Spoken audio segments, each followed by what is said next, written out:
Zach, most people don't realize how dependent they are on the grocery store. Yeah. What happens when the store shelves go empty? Listen, I think going back to what you just said, like people don't realize it takes sometimes a step back. You have to step back and take a look at yourself and inventory. Okay, where am I getting my food? Where am I doing all these things at? And then you realize, oh my gosh, I really am dependent on these systems. And so that if the stores do go empty or if they do close down, you realize you're gonna be in a world of hurt. And so what we have tried to do over the years is try to move closer to a scale of having more of these things made on our own homestead. Right. Being a producer. And I try to tell people, you need to be a producer. Produce things on your own. Do some of these things for yourself that your great grandparents would have done for themselves. They would recognize these things, so let's do those things. Right. And I've actually heard you mention, food that your great grandparents would recognize as food, and not the stuff. Right. Exactly. Why should they start thinking about where that food and their dependency on that supply chain, and why should they do it now? Well, the biggest reason, in my opinion, is the corruption of it. So a lot of the things that you think are food really aren't anymore. Right. We don't live in the day and age where I grew up in, where restaurants actually made food in the back of the restaurant. Today, it all comes off the same Cisco truck or a similar truck. Right. Comes out of plastic and cardboard containers, gets thrown into a pot and heated up. There's no chefs back there making amazing dishes from scratch. That doesn't happen anymore in most restaurants. You have to, and if you go to a restaurant like that, it's going to cost an arm and a leg. So it's the corruption of the food is my main thing. What you're eating isn't food anymore. It's full of a bunch of flavored chemicals that's going to make you addicted so that you come back, like an addict to that food source. Right. And we've kind of experienced that. We've talked about the addictive nature of the things that are in there ourselves. What's a small practical step they can start taking right off the bat? The easiest thing anyone can do to get started in something like this is so simple. Are you ready? Yeah, I'm ready. Just start cooking from home. Okay. Just start cooking. Learn how to take raw ingredients and use those to make an amazing meal. Following recipes. Because the reality is that if I told you just go into a homestead, get a garden and grow all these things, if you don't know what to do with these things that you're growing or the animals that you're raising, what good is it? You're going to get frustrated and you're just going to maybe save them and never use them. And you're still going to go back to that drive-through that you're addicted to. Right. So learn to cook from home is my very first thing I tell people to get started. Okay. Well, that's awesome. I've never, when I've asked other people, I've never gotten that answer. That's the basic answer. Right. Because people don't do it today. I walk into people, you've seen these houses with these amazing kitchens out there? Right. Beautiful kitchens. They don't use them. You walk into or you look in their refrigerator, they have a cardboard box of a pizza they ordered last night. They don't use their kitchens. Right. And I can relate that as somebody who's in the middle of rebuilding his kitchen and can't use it.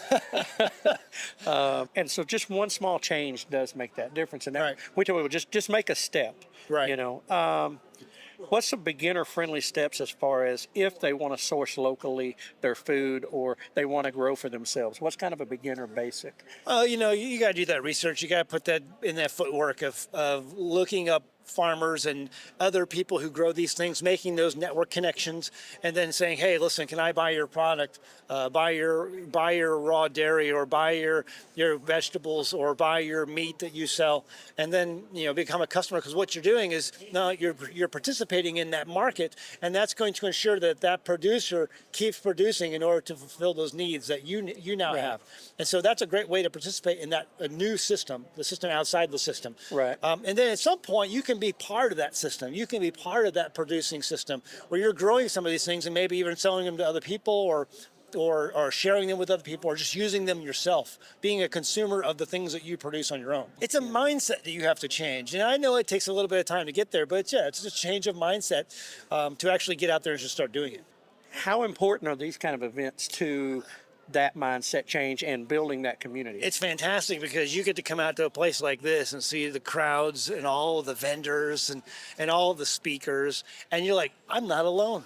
Right. There are other people who do this too and have a desire to do it. And so that really can be a confidence booster, an encouragement to you to keep doing what you're doing. And then you're learning on top of all, because you're getting the experiences of all the other people that are out there, and you're hearing about, the struggles that they have had and the challenges they've had, and then the successes that they've had. And then you apply that back on your own homestead and your own life and your own journey and your own adventure. And so that it makes your job easier. And that's the way people used to always do these things. They'd share these things in a community. And that's kind of what you see here, is a really nice community. So looking back, I mean, you've had this quite a few years now. You've been on this journey.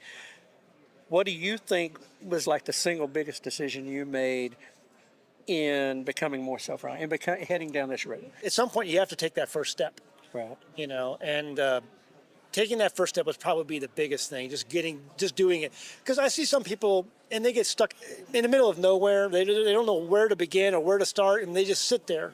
Right. Forever and never get started and actually just do it. I can feel that. Yeah, well, but that's why, and they get stuck there. So I tell people, just do it. Just get started doing it. Even if it's on the smallest scale, now you're doing it, and now you can build on that experience, whether it's success or failure, and then keep going. Now, those that have watched our show, they've heard us talk about this, that, zero is everything is cooked for you, everything's fast food, everything is, you don't cook nothing. Yeah. All the way up to, and you don't grow nothing, and you don't do it, and then it slides over to mostly convenience, and then half and half, mostly self-produced, and then 100% self-produced, and then also, like I said, 100% from big box store all the way to 100% local. Mm-hmm. Now, how important is it for people to move off of that zero dependency of 100% dependency on everybody? The more you move over in that scale, the less it's going to hurt if any of those things are ever turned off on you. But again, even me, I'm not 100% at those far end of the right side of that scale. Right. I mean, I have a tractor. Right. And I still need hydraulic oil for that tractor. Right.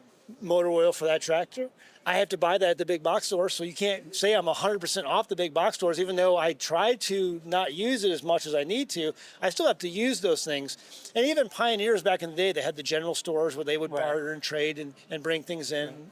You grow and raise the majority of your food. A lot of it, yeah. For sure. Or we utilize people who are in our area and what they grow and then use as food. Well, I should say that comes into that bartering, and that comes into that community system, and we have to have. So guys, I mean, you kind of heard it there from somebody who's living off grid, who's been doing this. Little keys, little steps that we can go to move a little further right to self-reliance, but also participating in the community and being a part of that.